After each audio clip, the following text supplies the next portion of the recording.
Hello and welcome to TV Toastmasters. My name is Leeza Steindorf. I'm your host this evening and for the segment of Good People Doing Good Things. My guest today is Katherine Zangar Arp.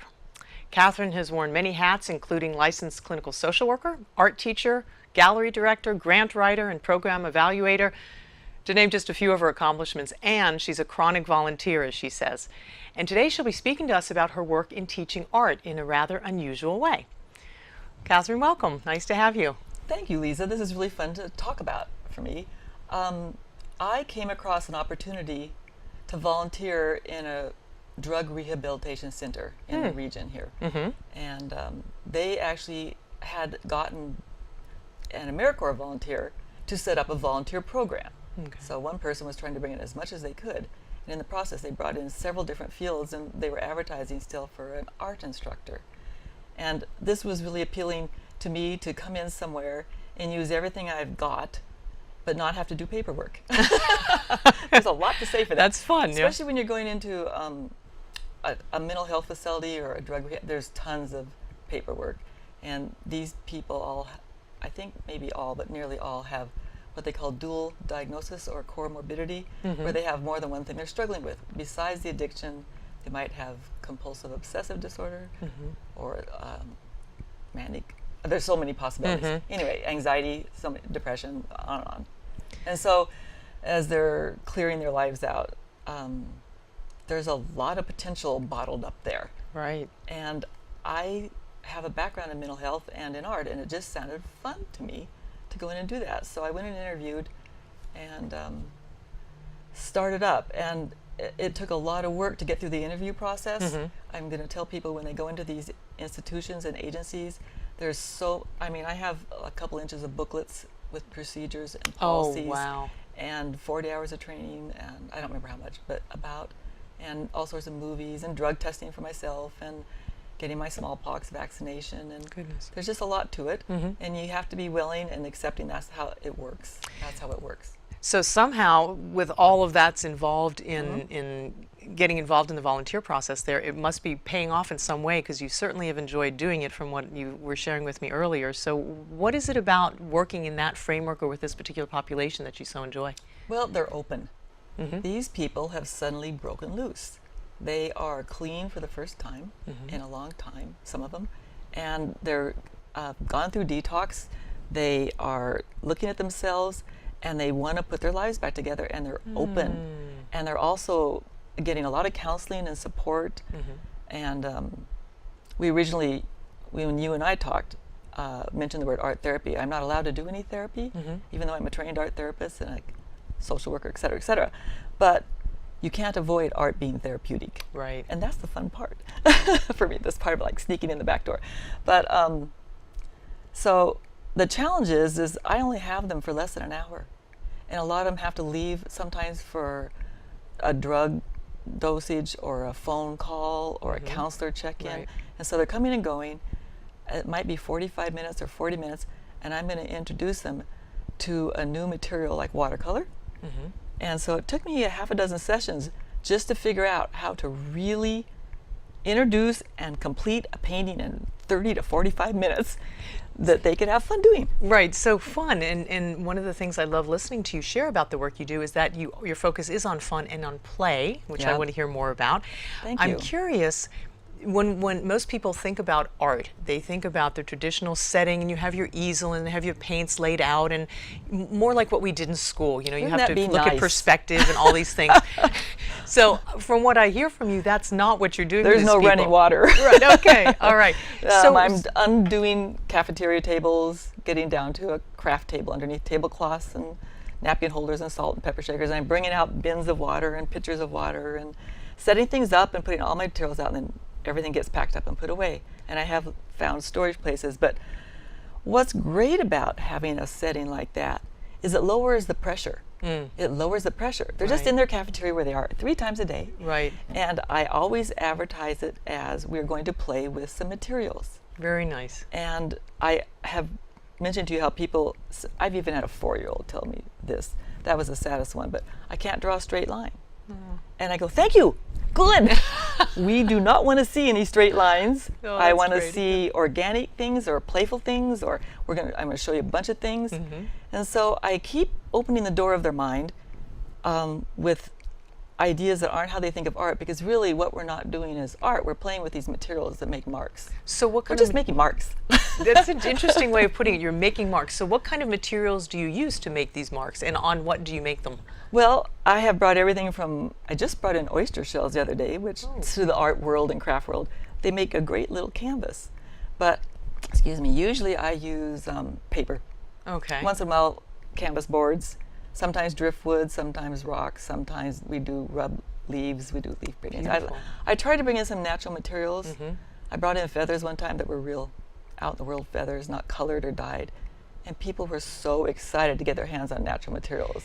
So I'm curious, what's an example of one of the people that you work with where they really got into it or something changed for them? I mean, you obviously are very excited and inspired about the work that you do, and so if you could tell us a little bit of just an example or two of something that's impressed you. Kind of two extremes. One of them is a woman came in who was very much wanting to please, help set up, but very anxious, very, very anxious and buzzing around kind of, and just a lot of nervous energy, and was very helpful setting up, but just really busy. And she sat down and she finally started playing with, we had acrylic paints out that day. And as she played, she just started going, oh, you can just see these lights go on and these people like, oh, this is fun. Right. I can do this. Like they don't think they can. And I tend to encourage them, like, if you could finger paint in kindergarten, you're good here. So fun. I give them encouragement and they get going, and then all of a sudden it starts happening, and I really design projects that they can do. That's been part of the challenge. But anyway, what she suddenly, just to herself and total surprise, was like, I feel calm. I feel so calm. Beautiful. It's the first time I've been calm since I can remember. Wow. I didn't know I could do art, and I didn't know I would feel calm doing it. Wow. And so it's opening kind of a Something doorway just to new. their self and to their own inner world, and connecting with the outer world at the same time. And the other extreme is I'll get, usually it's a young man, but not always, I'm stereotyping, but I'll get a young man who's dressed very dark and tattooed up. So what the traditional thought is of somebody who's struggling with addiction. And he looks more traditional, dark, and non-communicative, non-communicative, and he will come in and not look me in the eye, not have anything to say, kind of walk back and forth and look at the materials and not sure if he wants to sit down and participate. And I'm just offering things in a really neutral way, but inviting, and I get them going. I have never lost a guy. But I'll get them going, and by the end they're telling me their life story. And they're telling me things about, like a recent young man was telling me how he's really a wood carver. And he lost his father, but another father figure who he calls Papa is teaching him to carve. Wow. And when he starts carving and the smell of cedar, what it does, anyway, this whole young, beautiful person was able to open up and get out of himself, get out of his own trap. And so, what I'm hearing you say is that they actually have a physical experience of it. It's not just creating something out there, creating a piece of art. The way that I'm hearing you explain it, and the way that you're helping these people experience it, is that they're involved in it. Something they are doing, something they are being something, rather than producing a product. Yeah, we're not product centered. I'm really clear about that. Like, you're just going to play with this stuff. I use plastic forks often with paints. You can do these great lines with plastic forks, with sponges, with Q-tips, with cotton balls. Fun. They use their own fingers. They come up with stuff. I'll see people grabbing a napkin and dabbing it because I encourage them to use things unconventionally. We're splattering, we're splashing, we're dabbing. And I had another young lady come in recently. She's probably in her 20s. And we had driftwood, and she'd never painted in her life. And I said, well, just picture something and ask me any questions you want, and what's the mood you want to create. And she ended up setting this great ocean scene with this great sky with on the wood with this lightning splashing through this dark storm sky, and she wanted a pirate ship. And I said, well, I'll give you the outline of a boat and you can just make it how you want. She completed this thing beautifully. Wow. She was so shocked. I mean, she just couldn't get over what Surprised she's able. herself. And that happens about 80 or 90% of the time. The people that aren't shocked that come in are the ones that are really highly skilled. And it's really hard to get people who are really highly skilled to play with art materials. So how do you get them to play? Because I know play is a big part of the work that you do. It's all about play. And I like to take the energy of, you may have, as a child, made a fort. And you don't have rules about it. You use what you can find. You put it together. Everybody's contributing. So that kind of sense of accomplishment and challenge, like challenge yourself. So when I get a really experienced person in there, they don't want to challenge themselves, and they want to do what they've always done. And they can easily get frustrated that my materials will not create what they've always done. So give us another example of somebody who comes in with a certain idea of how it should be, and what they're used to, their comfort zone, right? I mean, and just being, if these people have been dealing with addiction, just being sober is way out of their comfort zone, right? So if they come in, it's a weird feeling for them sometimes. Right. So if they come into an art situation where they're familiar, how do you encourage them to step out and to try different things and go outside the lines? One of the things that works a lot with some people who already know what they're doing is to talk about the brain. And I say to them straight out, I am encouraging you to do something different, because in exercising your ability to think differently, this is going to serve you well in the new life you're creating. Your old ideas are not going to serve you. You need to start creating new ideas, and you can practice with these materials.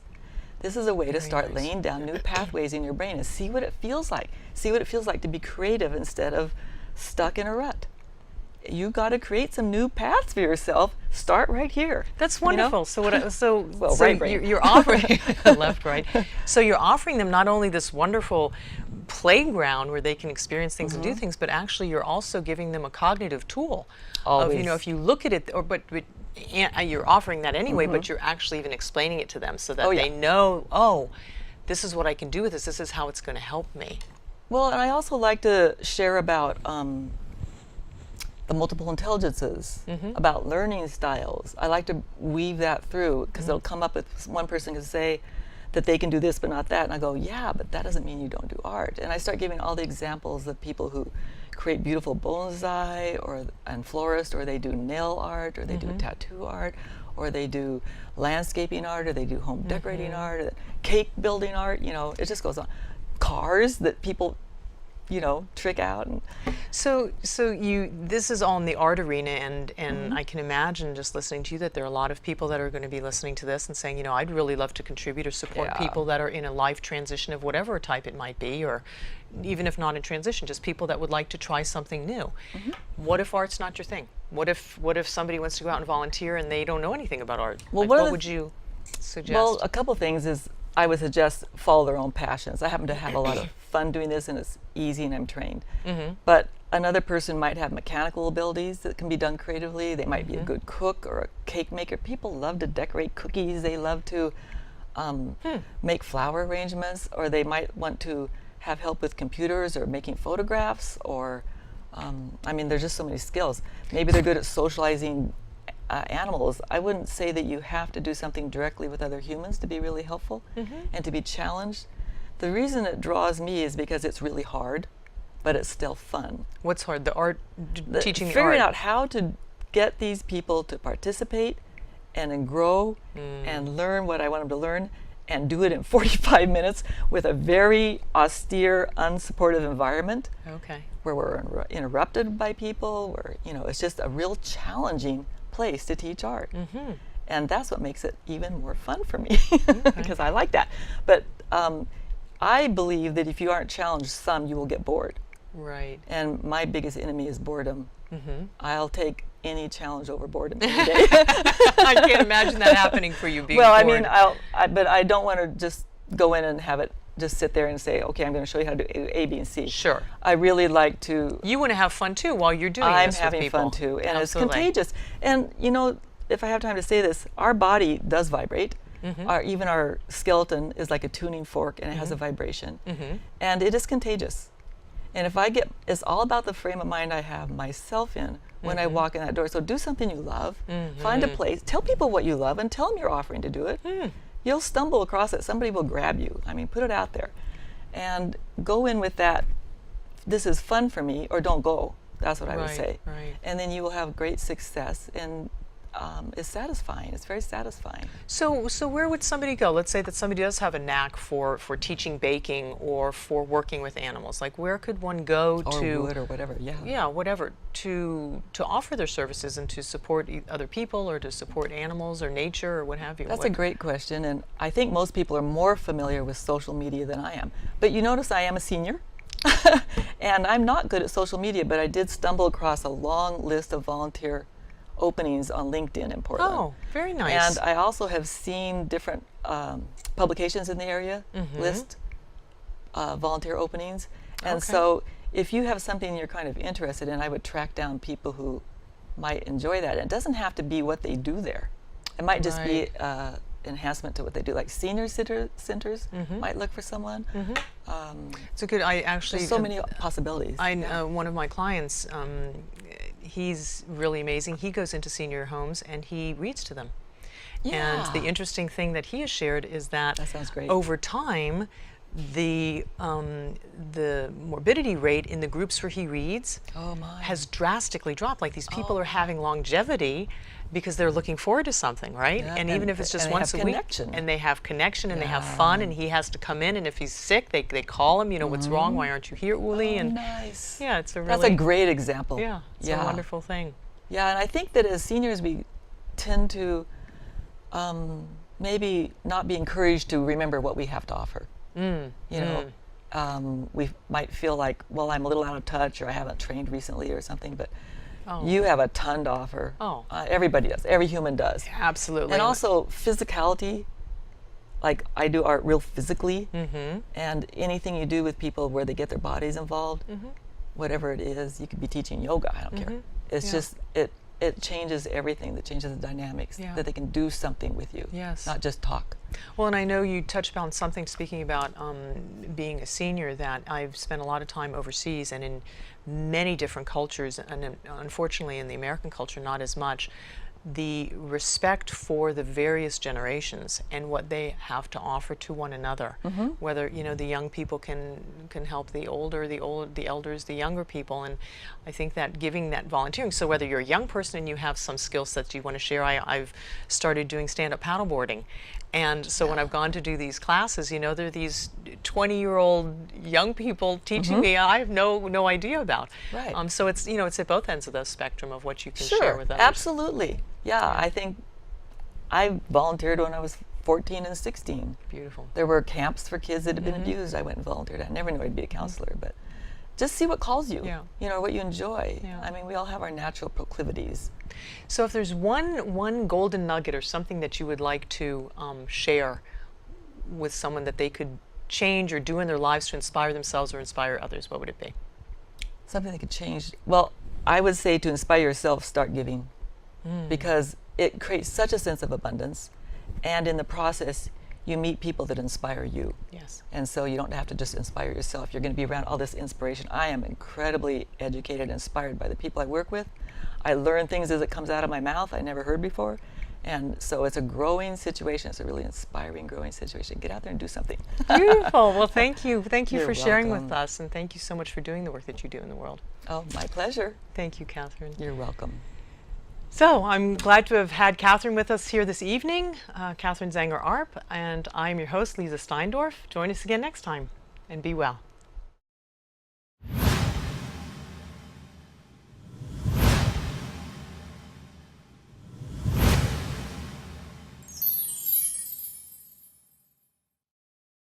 Hello, and welcome back to TV Toastmasters. I'm Linda Bard, known as the Executive Muse at my company, FindYourCreativeVoice.com. As a passionate and rebellious Renaissance woman, I've been a creative entrepreneur and storyteller for almost 3 decades. In my work, I help soulful and savvy women discover the vulnerable underbelly of their compelling core story so that they can confidently share their message of transformation while receiving the income they so richly deserve for their work in the world. I've served twice as the VP of PR for the District 7 niche club Toastmasters for Speaking Professionals, which meets the 2nd and 4th Tuesdays of the month in Lake Oswego from 12 p.m. to 1:30 p.m. This is a speech that I gave there, which was also turned into an article for the District 7 Voices magazine. It's called, "Are You a Tuba or a flute? We've all heard the children's rhyme, "Sticks and stones may break my bones, but words will never hurt me." And as speakers, I'm sure you're keenly aware of how the meaning of the words you choose can profoundly affect others. But do you realize that the quality of your voice also has a bearing on how you're perceived and received? Let me ask you this. In the orchestra of life, do you think of your voice as a tuba or a flute? Today I'm going to share 3 things you can start doing immediately to add strength and authority to your speaking voice. Who doesn't want more of that? I've been a voiceover artist for more than 25 years and have recorded over 10,000 advertising and corporate messaging scripts. Believe me, it's about more than just reading some words off of a piece of paper. Imagine being a lawyer in a courtroom. You'd like to think the jury is sitting there waiting to soak up your every word. While that might happen on TV, the reality is they probably aren't. More likely they're thinking about their kids, their pets, or their parking meter. What you must be aware of is that in any meaningful conversation, you have to earn your audience's attention. Then you have to keep it. There are 3 important ways you can do this: through your intention, your inflection, and your power. Let's begin with intention. Before you step into that courtroom, client meeting, or even to sit down to write a speech, ask yourself this question: what is the desired outcome I want for my audience? By knowing what it is you want, what you're fighting for, or how you want others to feel, your personal intention will help drive the emotion of your message. Here's a simple but effective acting technique you can try. Say, "It is my intention to," and then fill in the blank with an active verb that will clearly give you the emotional subtext to make your words come to life. It is my intention to reassure, educate, or maybe even to antagonize. Now, you pick one. Can you begin to feel in your body the emotion behind the verb you chose? When you go back and read your speech out loud, you'll hear how that specific intention comes through firmly in your voice. Now, with that motivation in place, it's time to pay attention to your inflection. Your voice is an incredible instrument, capable of producing over 300 different pitches. Have you ever whispered in a library or screamed at the sight of a spider? Most people, however, only use a small portion of their available vocal range. Emotion can't be conveyed or felt if you are speaking in a monotone voice. A one-note speaker is tedious to an audience and promotes inattention and boredom. Just like a jazz singer who improvises, vocal variety allows you to breathe life and meaning into your words and phrases. It's a way to create interest, excitement, and emotional involvement so your audience stays engaged. Do you know if you have a tendency to start or end sentences with the same pitch or inflection? Record yourself and listen to it back. Predictable patterns cause the listener to tune out and perhaps miss something important you have to say. Want to know how to fix this? You can practice by reading a newspaper or magazine article with a specific celebrity in mind. Now just tell your inner critic to chill out during this exercise. But how would James Earl Jones, Sigourney Weaver, or Sylvester Stallone read it? You'll soon discover you have a wider range of inflections than you thought. And finally, we come to power. Deep, controlled breathing is necessary for good vocal production. The sound of any wind instrument depends on the amount of air used to produce its tone. Your voice is also supported by a column of air. Think of the diaphragm as the foundation on which this air column rests. Not sure where your diaphragm is? Let's try this exercise. Put your finger just below your breastbone. Take a good breath in. Then stick out your tongue and begin to pant like a dog after a long walk on a hot day. You feel the action of your diaphragm as it pumps air in and out of your lungs? Okay, you can stop now before you faint. Most of us only fill the top of our lungs with air when we breathe. Instead, fill them from the bottom so that when you exhale, the relaxed diaphragm rises and pushes air out of the lungs and over your vocal cords. When your voice lacks power, it's often due to not having enough breath support. Fast speakers may not stop long enough because they're not breathing, and so when they stop and breathe between ideas, you come across as in command of your thoughts and words. This technique also helps eliminate filler words like and from your conversation. On the other hand, slow speakers may not take in enough air. By the end of a long sentence, you can wind up with a whispery sounding voice or one that cracks like a preteen boy because I didn't take up in enough air. Remember to stand straight, breathe deep, and push the air through from your diaphragm. This gives both you and your words the energy you need to communicate. Now that you've had some time to think about it, I'll ask again. In the orchestra of life, are you a tuba or a flute? I invite you to treat your voice like the distinct and versatile instrument that it is. Practice the vocal tips I gave you today on a regular basis, and I promise that whatever the stage, when it's time for your solo, your voice will have the strength and authority to bring down the house and leave them calling for an encore. I'm Linda Bard with Find Your Creative Voice. I look forward to seeing you next time on TV Toastmasters.